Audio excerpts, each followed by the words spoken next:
पुण्यातील वाघोली पोलीस ठाण्यातून एक धक्कादायक प्रकार समोर आला आहे।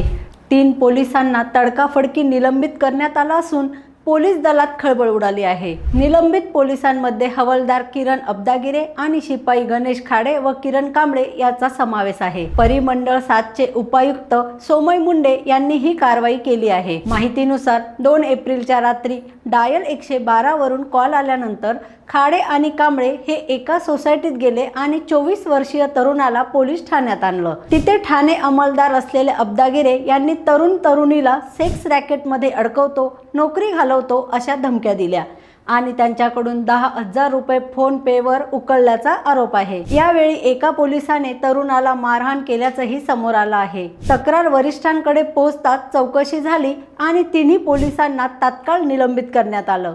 आता या प्रकरणात पुढे काय कारवाई होणार याकडे सर्वांचं लक्ष लागलं आहे। रोकठोक महाराष्ट्राला सबस्क्राइब करा आणि बेल आयकॉनवर क्लिक करायला विसरू नका।